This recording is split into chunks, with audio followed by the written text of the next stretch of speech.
Chapter 1. Under the Smoky Lamp. It was the end of November in Istanbul. The weather was gray and cold. It was raining hard in a poor neighborhood. The houses here were old and small, made of simple materials. The wind blew strongly through the roofs. There was smoke from coal stoves in the streets. There was an old house on a hill. It was very tired. The walls needed paint, and red bricks showed through the cracks. Tonight was an important night in this house. Inside, there was only one room. It was very cold. A small stove gave a little heat. Zehra was in a bed on the floor. She was in great pain. She was having a baby. This was her 5th child. But this time was different. They were very poor now. The kitchen was empty, and they had little coal. There was no electricity in the house because Hassan, the father, could not pay the bill. A smoky gas lamp on the wall gave a weak light. "Stay strong, Zehra. It is almost finished," said Hatice. Hatice was not a doctor, but she was the midwife for the poor women in the neighborhood. Zehra was in a lot of pain.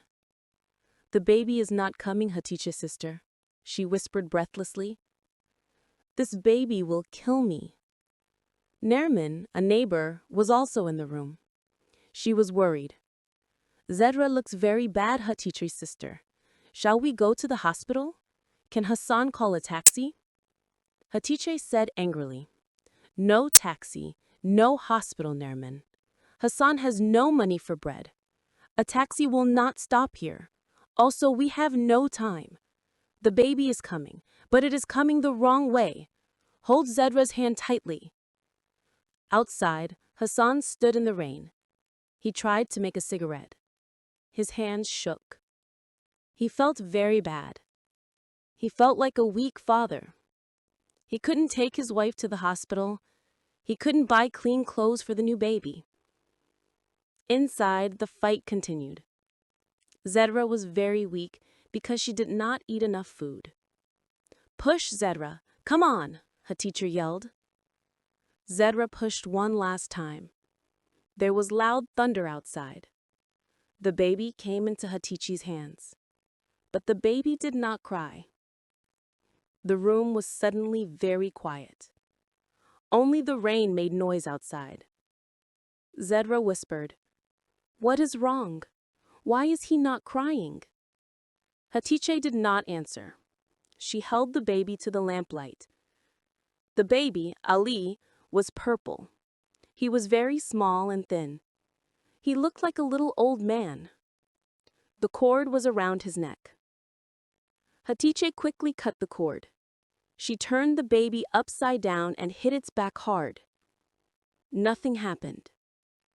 "Come on, son," she whispered. She hit him again. Then she blew air into the baby's small mouth. Once, twice. Finally, they heard a weak sound from deep inside. Wah! It was not a strong, healthy baby cry. It was a weak, sickly sound. It sounded sad. Nermin said, "Thank God." Hatice wrapped the baby in an old blanket. "He is alive," she said, but her voice was flat. "He is alive, but he is very weak, Zehra. This child will be difficult for you." Zehra looked at the small, light baby. Ali couldn't open his eyes. Zehra felt love, but also great fear. How can this weak baby survive in this cold house and hard world? The door opened. Cold wind came in. Hassan entered. He looked at his wife and the bundle in her arms. "Is it done?" he asked. "Yes," said Hatice, washing her hands. "You have a son, Hassan. His name is Ali, right?" Hassan came closer and looked at his son. He saw the purple color and the thin body. "Ali," Hassan whispered. "Ali arrived, but is it good or bad?" Will this child live until tomorrow? Zedra looked angrily at her husband, but she was too tired to speak. She held the baby close. The baby heard his mother's heart and calmed down a little. But his breathing was noisy. That night, Ali breathed the smell of damp walls and coal smoke for the first time. That night, under the smoky lamp, Ali won the first fight of his long and hard life. Chapter 2. Silent Walls. Ali was 7 years old, but his eyes looked very old and tired. Every morning was like a war in their small house. There was a line for the toilet. His brother Jamal shouted because he couldn't find his socks. "Wake up!" Jamal shouted at Ali. "Did you wet the bed again?" Ali woke up quickly. The bed was dry, but Jamal liked to be mean. He wanted to blame Ali. Ali did not answer. He got up quietly. He put on his blue school uniform. It was his brother's old uniform. It was too big for Ali, and the elbows were patched. School was very hard for Ali. It was not a place to learn. It was a sad place for him. He sat in the back row, near the window. "Ali, come to the board," said the teacher, Mr. Javat. He was an angry old man. Ali's heart beat very fast. He walked to the blackboard. The math problem was simple, 2 plus 3. But when Ali looked at the board, he didn't see the numbers. He saw a deep crack in the wood of the board. He thought, "This needs sandpaper and paint." "Answer the question, boy," the teacher shouted. "Can't you add 2 and 3? The class laughed. "Teacher, he doesn't know how to speak," a student said. Ali felt hot, but he didn't look up. He was not stupid. He understood walls, wood, and stones, but he didn't understand numbers. "Sit down, Ali," the teacher hit the table with a ruler. "This boy understands nothing.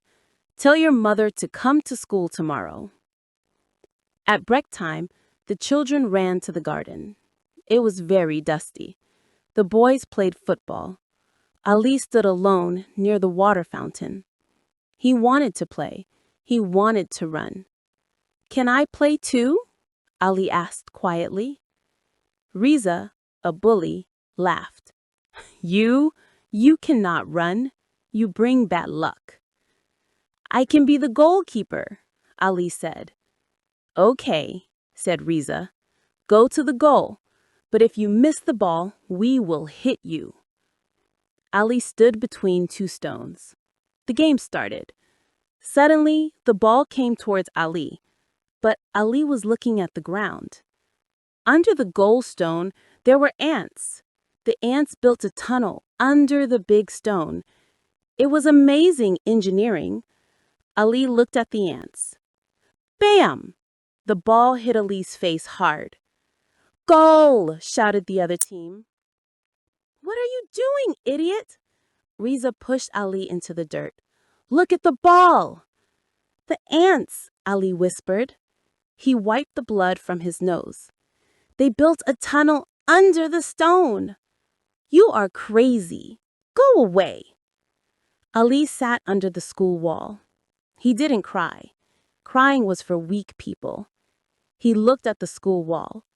The stones were crooked. "The mortar is missing," the 7-year-old boy thought. "This wall will fall one day."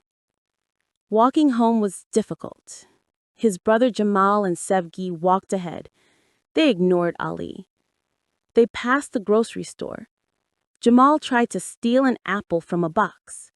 He knocked the box over. Apples rolled on the street. The grocer came out angrily. "Thieves! I caught you!" Jamal was scared. He pointed at Ali. "He didn't do it. Ali did it. He pushed the box." The grocer looked at quiet Ali. He grabbed Ali's neck. "So you did it." "I didn't do it," Ali whispered, but nobody heard him. Jamal and Sevgi ran away.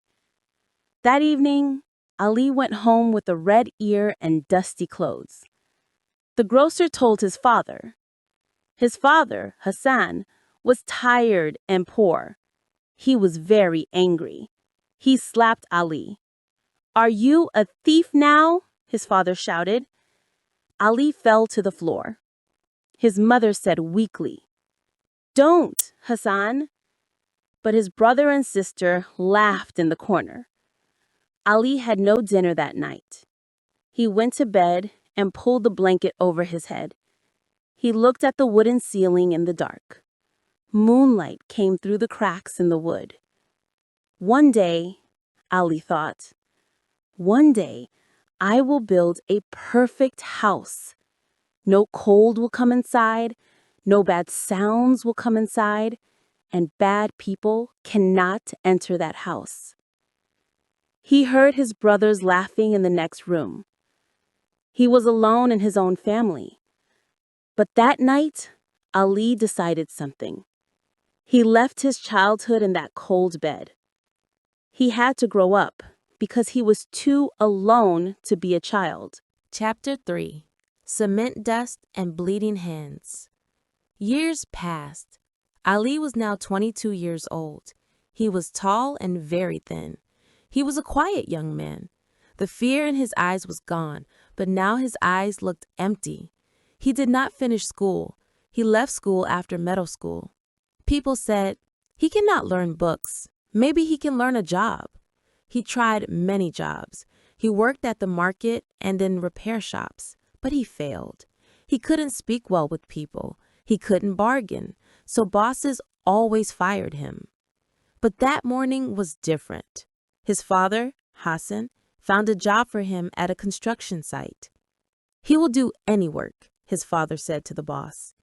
He didn't look at Ali. "Just give him money for bread." The construction site was a big 10-floor building. Ali wore big boots and dirty clothes. The smell of the place was strong, wet cement and iron. Ali liked this smell. It was better than the smell of his damp house. "Hey, are you Hassan's son?" a big voice shouted. It was the foreman, Rustam. He was a huge man. Ali nodded his head. "Speak!" Rustam shouted. He threw a shovel at Ali. Ali caught it. "Go to that sand pile. Move the sand to the other side before evening. Go!" Ali started to work. The first hours were very hard. The shovel was heavy. The sand was wet. His arms hurt very much. Other workers laughed at him. "Look at him, he's so thin," they said. Ali didn't listen. He closed his ears to people. He only listened to the sound of the shovel in the sand. Dig, lift, throw. By lunchtime, his hands were bleeding, but he finished the work. At lunch break, everyone sat in the shade. Ali went to the top floor, the 10th floor. It was windy there. He ate his bread and cheese. He looked at the iron bars in a column. The iron master made them, but something looked wrong. The bars were not straight. The spaces between them were not equal. Ali stopped eating. He touched the cold iron. "Wrong," he whispered. "It cannot carry the weight. It will break." He didn't know the math, but he saw the balance. The concrete spoke to him. "What are you doing there?" A voice came from behind. It was Rustam, the foreman. Ali was scared. "Are you talking to the iron boy? Are you crazy?"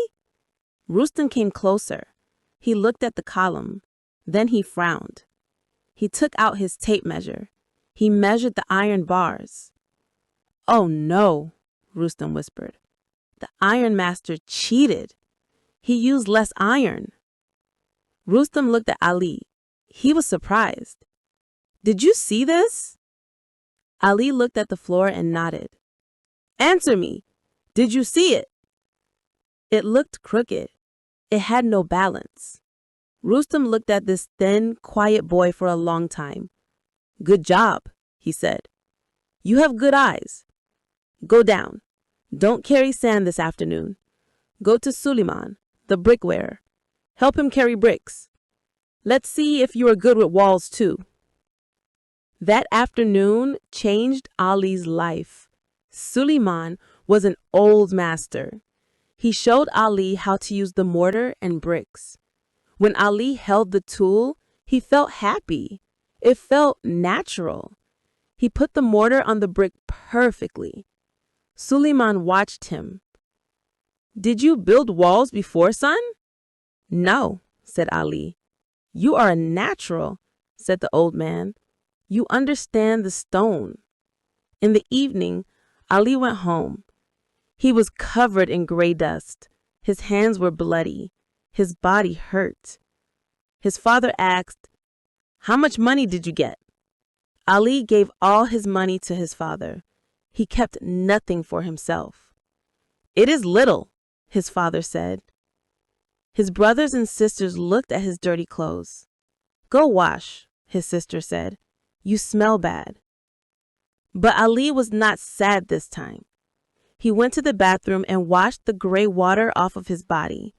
The pain in his arms was good. It meant he worked.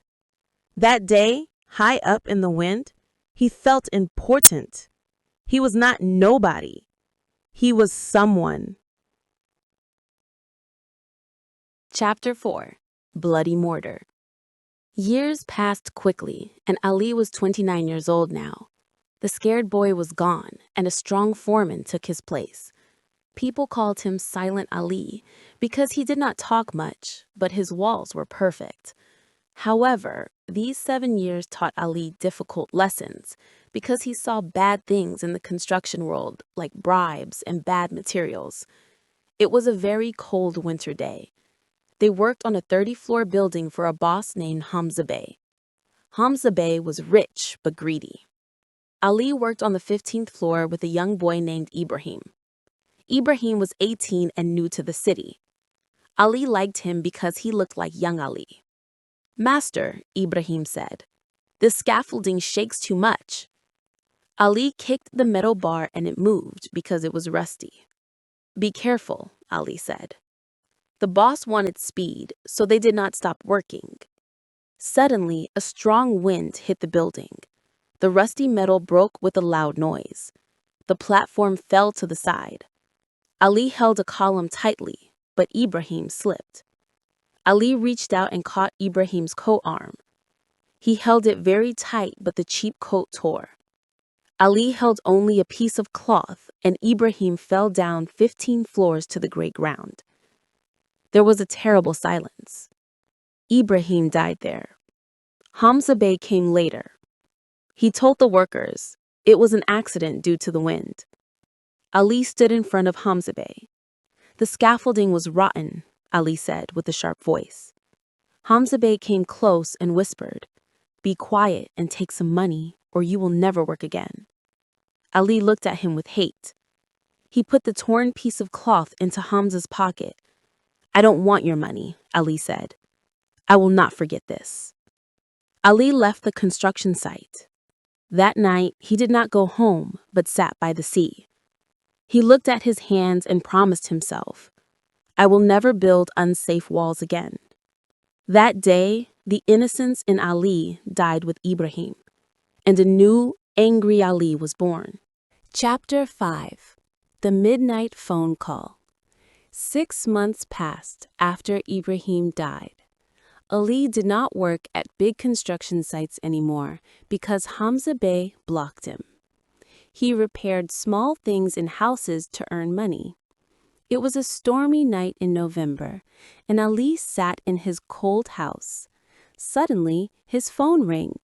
It was his friend Nuri. "Ali, help me," Nuri said. "There is a big problem at a mansion in Bebek. There is water everywhere. I cannot go there. Please go for me." Ali needed money, so he said yes. He drove his old truck to the rich house. Inside, there was chaos. Expensive carpets were wet, and water came from a wall. The owner, Hulusi Sawyer, was an old and rich man. He was very angry at a young worker. "Stop the water!" Hulusi shouted. The young worker wanted to break the wall to find the pipe. Ali walked in quietly. He did not speak to anyone. He put his ear on the wall and listened to the water. It sounded like the sea, not a clean water pipe. Ali took a heavy hammer. He did not hit the wet wall. He went to the fireplace and hit the dry wall. Bang! He made a hole. Pressurized water came out of the hole and went directly into the floor drain. The flooding stopped. Everyone was surprised. Ali looked at Hulusi Bey. "It is not a broken pipe," Ali said calmly.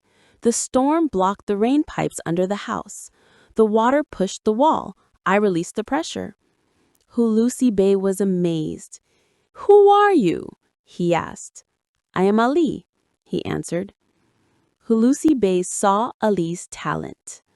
"I have a stone house project in Assos," Hulusi Bey said. "The architects draw plans, but they don't understand the soul of the building. I need a man like you. Will you come?" Ali thought for a moment. He remembered his poor life and the bad bosses. "Yes," Ali said. That night, Ali stopped being a simple worker and started his journey to become a legend. Chapter 6: The Memory of Stone. Assos was a magical place where the wind smelled of history and the sea. Ali arrived there and took a deep breath of clean air. Hulusi Bey's land was on a steep hill with olive trees and old ruins. There was an architect named Injin on the site. Injin studied in Europe, and he was very arrogant. He looked at Ali and asked, "Are you the plumber from Istanbul?" Ali looked at him and said, "I understand stone." Injin wanted to break the big natural rocks to make a flat concrete floor. One morning, Ali stood in front of the big machine and said, "Stop!" Injin was furious and called Hulusi Bey. Ali took the phone and said, "Sir, if we break this rock, the house will be weak. We must build the house around the rock." Hulusi Bey trusted Ali and told Injin to listen to him. After that day, Ali became the leader. He used local stones and no concrete. He worked from morning to night and touched every stone. Months passed and the house was finished. It looked like a part of nature. The big rock was inside the living room as a wall. The wind passed through the house like music. Hulusi Bey and his wife came to see it. They were amazed because the house was perfect. A magazine editor was with them and asked, "Who designed this?" Hulusi Bey pointed at Ali, who stood by an olive tree. "The artist is there," he said. That evening, Ali sat at the table with rich people for the first time. A month later, Ali was on the cover of a famous architecture magazine. The title was "The Man Who Whispers to Stone." Everyone in Istanbul talked about him now. Ali looked at the magazine and felt proud, but he also sensed that being at the top was dangerous. Chapter 7: Gold-Plated Walls. Istanbul was under Ali's feet now. He stood in his big office on the 20th floor in Levant and looked at the city traffic. He was not a poor worker anymore. He was the owner of Silent Construction, and he was very successful. His company grew very fast because he built perfect houses. One day, his assistant said, "Ali Bey, your family is here." Ali's face became cold, but he said, "Let them in." His father Hassan and his brother Jamal entered the room. They acted very friendly now because Ali was rich. "Oh, my lion brother," Jamal shouted, "we are proud of you." Ali did not smile and pointed to the chairs. Jamal said, "Ali, we have no money. Our grocery store closed. Let us work in your company." Ali opened his drawer and took out a checkbook. He wrote a very big number on a check and gave it to them. "Take this money," Ali said calmly. "Fix your house and never come here again. I have no family." Jamal took the check quickly because he loved money more than his brother. "Okay, Mr. Ali," Jamal said with a fake smile. They left. Ali felt a pain in his heart, but he paid his debt to the past. On the other side of the city, Hamza Bey and other rich bosses had a meeting. They were very angry. "This Ali takes all our jobs," Hamza said. "He is too honest and his prices are low. We cannot make money." Hamza decided to make a plan. He called Ali on the phone. "Ali Master," Hamza said, "let's have dinner tonight. Join our group and let's share the money." Ali looked at his reflection in the window. He knew it was a dangerous invitation. "Okay, Hamza Bey," Ali said. "Let's eat, but we will see who pays the bill." Chapter 8. The Table of Wolves. 4 men sat at a luxury restaurant in Istanbul. Ali sat across from Hamza Bey. Hamza said, "Ali, you are successful. Join our group. Let's control the prices and share the money." Ali refused. "I am not a thief," Ali said. "I remember Ibrahim who died at your site because of you." Hamza was angry and whispered, "Be careful, Ali.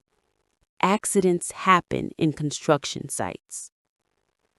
Ali stood up and said, "If the wall is strong, the storm cannot destroy it." And he left. After that night, a secret war started.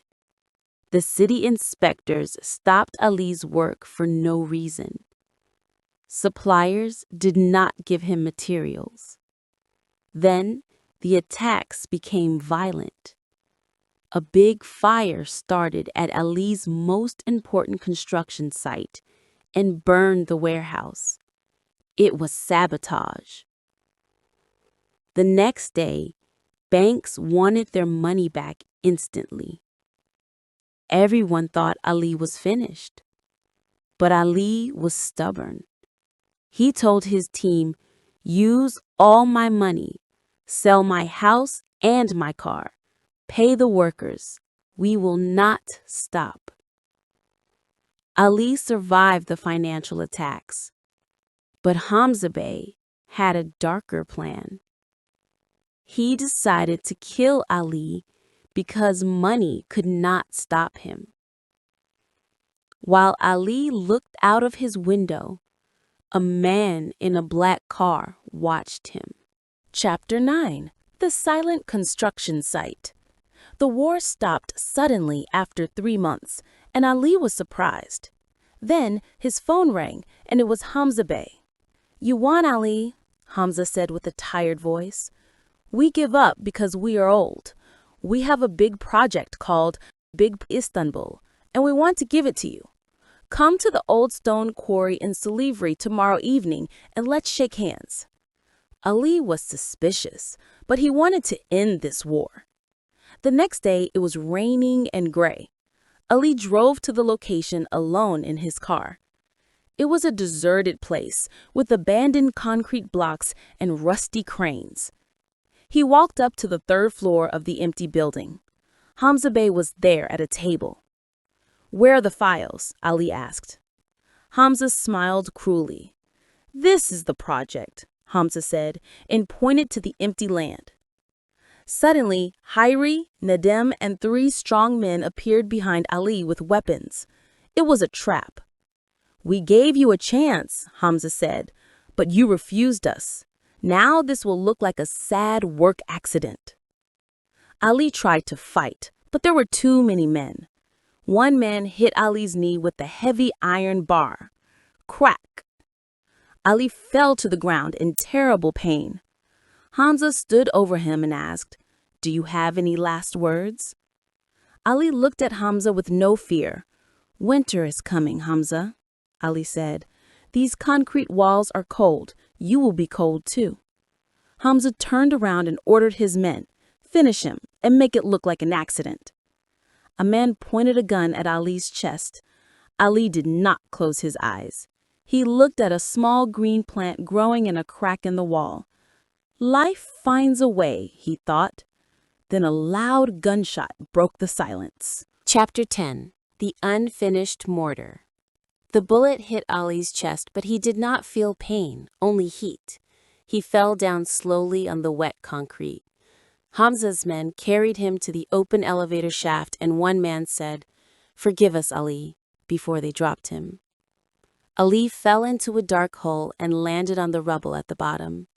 The men left quickly, and Ali was alone in the dark silence. He looked up at a small piece of gray sky and saw a faint star. "I built it strong," he whispered with his last breath. He remembered the cold wooden ceiling of his childhood home. Then Ali died on the cold concrete, just like he was born. The next day, newspapers wrote, "Famous builder dies in accident." The police called it an accident and closed the file. The funeral was crowded, but the tears were fake. His father cried for the money, his brother Jamal tried to be the new boss, and only his mother cried for her son. Halusi Bey stood at the back and whispered, "This world was too small for you, son." 1 year later, Ali's brother ruined the company in 6 months, and the family became poor again. Hamza Bey finished his big project, but the walls collapsed in the first rain, and Hamza had a heart attack and could not move anymore. However, the stone house in Assos stood strong against the wind. Inside the house, on a big rock, there was a small metal plate that said, "In every stone here, there is the voice of a silent child and the mortar of a strong man." Ali was gone, but his walls were still standing. The next day, the newspaper headlines were small. It was news on the third page. Famous builder had an accident. Sad end. The news said Ali fell down at the construction site. The police report said accident. The prosecutor closed the file. Hamza Bey and his team sent the biggest flowers to the funeral. The note said, "A sad loss for our business. We will not forget you." The funeral was crowded, but as Ali said, it was a crowd without a soul. His father Hassan cried near the coffin, but nobody was sure. Did he cry for his son, or did he cry for the lost money? His brother Jamal collected business cards from people. He said, "I will continue Ali's work." He tried to look important. His mother Zahra really cried. Maybe she remembered the night Ali was born purple. She thought, "I wish he died that night. Then the wolves could not eat him." An old man stood at the back in a black coat. It was Halusi Sawyer. Halusi Bey did not speak to anyone. He did not say sorry to the family. He did not look at Hamza Bey's fake sad face. He only looked at Ali's simple wooden coffin from far away. "This world was too small for you, son," whispered Halusi Bey. "This world was not fair to you." They buried Ali in a noisy cemetery in Istanbul. They threw soil on him. The prayer finished, and everyone left. Only fresh flowers and deep silence stayed there. 1 year later, the silent construction company closed. His brother Jamal tried to be the boss, but he failed. He sold everything. The company finished in 6 months. The family spent Ali's money quickly. They went back to the old, damp neighborhood. They went back to poverty. But they were unhappier now, because saying, "We were rich once," was very hard. Hamza Bey finished the big Istanbul project. The buildings were tall, lights were on. But 2 months later, heavy rain came. The wall collapsed. The parking lot flooded. Hamza Bey had a heart attack because of the problems. He stayed in a hospital room alone. He could not move. And Assos. The stone house in Assos was still there. The wind hit the walls, but the walls did not move. There was a small metal plate on the big rock in the living room. Halusi Bey put it there. There was no name, There was no date, only this sentence. In every stone here, there is the voice of a silent child and the mortar of a strong man. When the sun went down, the stone walls turned red. The wind passed through the house like a sad whistle. That sound was Ali's voice. He was not cold anymore. He was not alone. He was one with his best work. The story ended sadly, but the walls were still standing. The end.